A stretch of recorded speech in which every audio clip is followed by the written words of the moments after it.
Hi, my name is Chris, and I'm the host of the Birding Life Youth Podcast, the show where we talk to young birders to find out what makes them tick.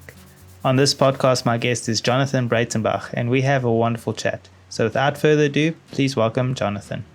All right, I want to welcome Jonathan to the show. Welcome. Thank you. Thank you very much. It's an honor to be here. Awesome. So tell us a little bit about yourself, Jonathan. Where are you from? What do you do? And why are you such an awesome birder? Okay. Yes, of course. I'm Jonathan Breytenbach, and then I'm from Northwest. I live in Rustenburg. So actually, I love all things nature, uh, and obviously, especially birding. And my passion for nature really started at a young age.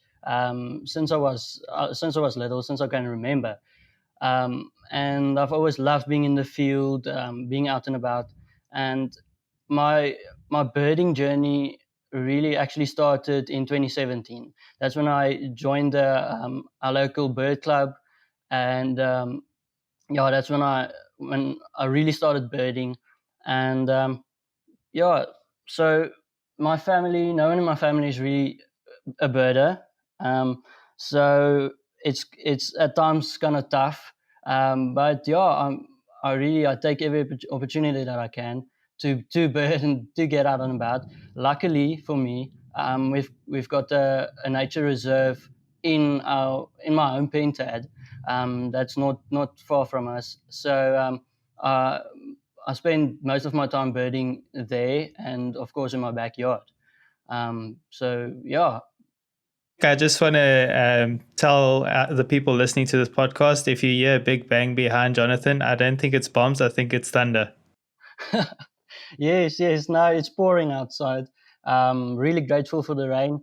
But yeah, that's going to be thunder, not a bomb. Oh, that's a relief to hear. So what did you get into first? In terms of the nature, what did you get into first? Was it butterflies? Was it caterpillars? Or was it trees? Or was it birding? So actually, what I got in first, more detail and so on in more depth, was birding. So as I said, I was always interested in nature in general, and always looked for bugs under stones and climb trees and whatever. But actually, it first started out as birding, and later on, it really started developing in interest. Also, still all of nature: butterflies, dragonflies, mammals, and all those types of things. And I started going into more depth in those fields. But yeah, it's definitely birding. You said that you had a nickname when you were in primary school, if I'm not mistaken. So what was your nickname? Yes, my nickname was actually Goga, and that was basically because I always caught bugs and actually brought him into class. And that nickname really started in grade one. Um, as I said, I always caught bugs and brought them into class. And my grade one teacher, really, really sweet lady, and she um, she gave me the garden in front of our class. She said, "Listen, Jonathan, that's your garden. Whenever you catch a bug or whatever during break, you take that bug, before you come into class, you put it in the garden, and then you know it's safe. No one's going to hurt it. No one's going to squish it or whatever." So she said, "That's my garden, and no one's allowed in there or whatever." So now, even nowadays, when I meet someone again, I see someone again from my primary school and that I haven't seen in a long time, they greet me like, "Hey, Goga, how are you?" And they don't always even remember my real name, but Goga always sticks.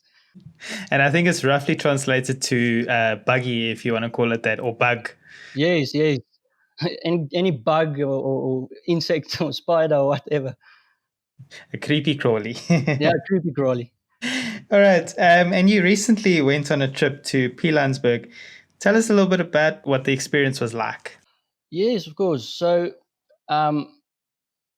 Pilanesberg is a really awesome birding spot, and Um, I think sometimes for a lot of people it's really overlooked, and people often focus on a bigger parks and the bigger reserves.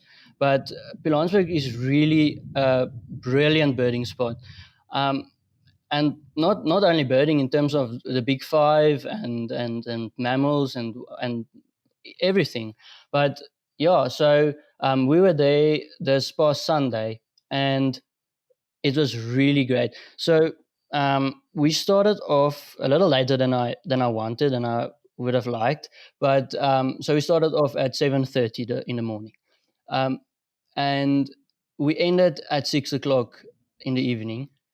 And in that time, I got 120 species, which is really not bad. That's my personal record for the reserve in a day. And yeah, lots of highlights. I've got yellow canary. Um, there were, yes, let me think.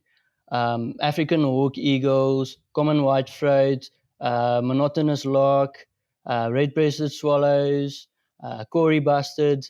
There were really lots and lots of birds, um, and yeah, it's a really, as I said, it's an overlooked gem. And I think if you're going to spend a weekend or even 3 days or so in the reserve, you might even get close to 200 birds. So yeah, it was really great. I've been there a few times, and of all the times, this was my best. Nice. And is like 120 species the total that you've ever recorded, like in one day, or is that over an entire trip?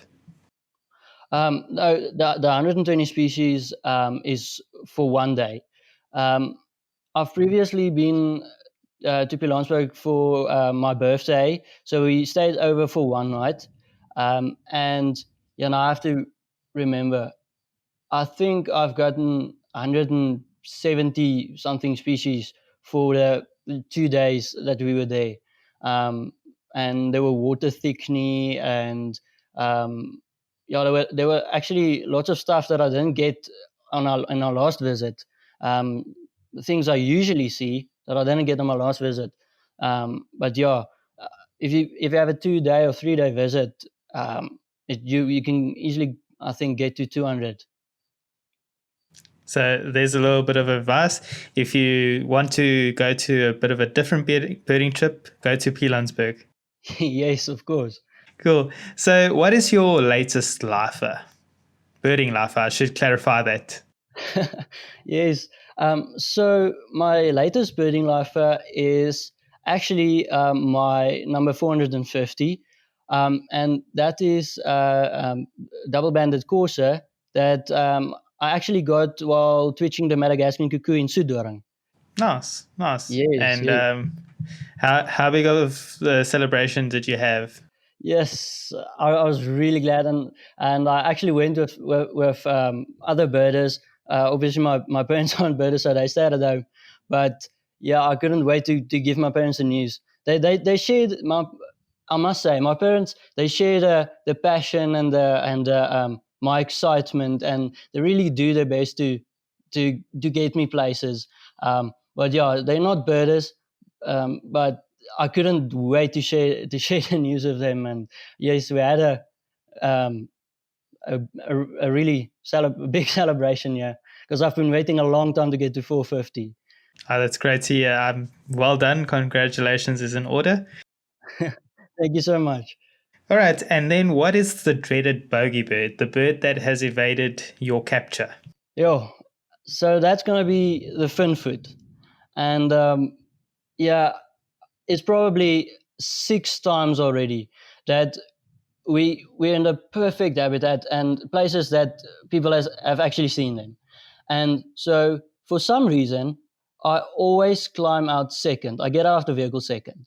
So the first birder, he gets to the bridge. On my way there, he calls me. He says, "It's here, it's here, it's here." When I get there, it's gone.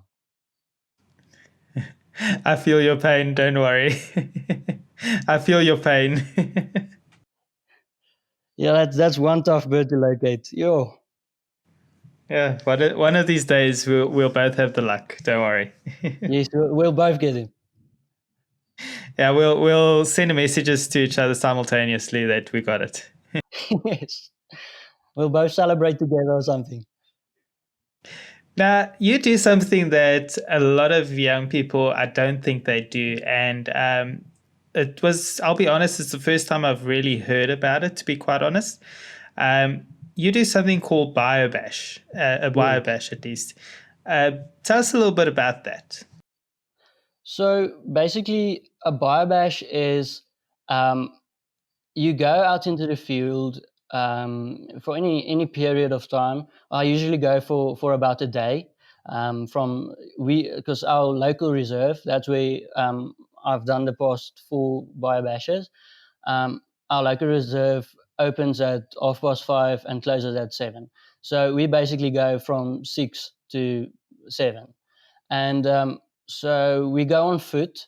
It's a lot of walking. It's about 25 kilometers of walking a day.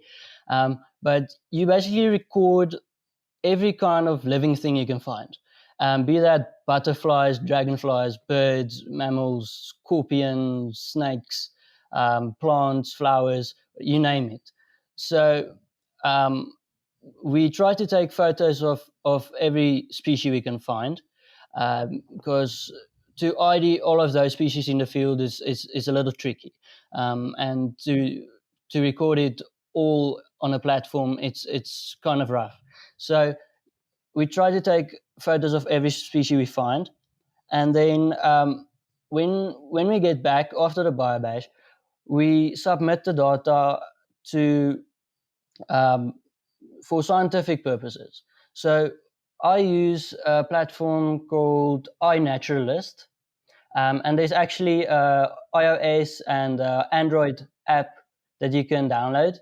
Um, so what you basically do is you submit your photo of, let's say it's a lilac-breasted roller, for instance. So you submit your photo. The app gives you a suggestion of what it thinks you have seen. So it would say, I think it's a lilac-breasted roller or a European roller or whatever, and you select the one that you most agree with. Or if you are 100% certain of your ID, you punch it in, you put it there. So and then it gets submitted automatically um, to the corresponding projects. There are projects, say, butterflies of Africa or dragonflies of South Africa or such. So it gets submitted today, where the experts then they ID give 100% clear ID on what you have seen, and then they use that to build distribution maps, to build a database of photos and such. So it really helps to. For me, it's important that my images and the photos I take and the data I collect in the field goes for a good cause. So I like to submit it to for scientific reasons, because you have the data, I have the data, and it doesn't help I keep it for myself. So there are people out there who can use it and sometimes even need it. So yeah, I like to submit it today to iNaturalist. Then there's also the Animal Demography Unit, as they have lots of projects as well. There are LepiMap for Lepidoptera, and that's butterflies and moths. And there's Odonata Map for dragonflies. There's frogs. There are a lot of different projects that you can submit to. So you're just going to Google, punch in the Animal Demography Unit, and there's a virtual museum where you submit your photos. Do you have any advice for people who want to start doing this? Like, what would you say? Do they just need to quickly rush through what they're doing, or do they actually need to take their time and like record slowly what they see? Yeah, so basically, when I did my first biobash, so it's me and a friend that does it together. So when we did our first one, we didn't know what to expect. We have never done it before. I've heard about it at that time, but I've never done it. So we basically just went to our local reserve and just started recording the species we see and trying to picking up rocks and looking on the bark and looking in the water or whatever, trying to find as many species of everything. And so to get started, just go out and get as many things as you can find, and then to submit, take your time. And it really, I must say, biobashing helped me grow as a birder as well, because you get to see the interactions between different species. You get to see, it really helps you to be vigilant, improves your wit to really see a lot of things you wouldn't have otherwise. You learn with every biobash, and so just it helps to just slow down and observe. Don't rush things. Don't try to get it done everything in a day or whatever. Try to learn as much as possible. Try to really see what's going on. And what I do is I make a list, Excel spreadsheet or whatever. Then I put, say for instance, our first biobash. I'll put the birds on one sheet and the mammals on another sheet, the reptiles on another, and so on. I put every species name on there and with a photo and the date and the location. And what it also helps you to gain an understanding and really gain knowledge about the biodiversity and the diversity of animals and fauna that we have in our country. Because with every species that you don't know what it is, you're going to try and find out. You contact someone who knows. You also meet different people. So you contact someone who knows more about spiders, for instance, and he then IDs your spider for you and tells you more about it. So there you learn something new that you wouldn't have otherwise. So it's just enjoy it, take your time, enjoy it, and try to learn as much as possible. And then you also do something called caterpillar rearing. Can you tell me a little bit more about that? Yes. So caterpillar rearing is also a scientific project, and it's hosted by Lepsoc Africa. Now, that's the Lepidoptera Society of Africa, and so what it is, you basically go out, find as many caterpillars as you like. It's not now a question of quantity, but so let's say you just take one caterpillar. You find one caterpillar today. You take the plant that you found it on, that it was feeding on. You take the caterpillar, and you put it in a jar. Give it new leaves. You basically take care of it like the silkworms you had when we were kids. So you take care of it, photograph its different life stages, record the dates when it molts or so, and you record the date when it pupates, and when it emerges, you photograph the butterfly or moth. And what that helps is they can make the connection between the caterpillar, the host plant, and the butterfly or moth. So let's say they wonder where a specific moth occurs, and if it occurs throughout South Africa or only in a certain part, then I can look.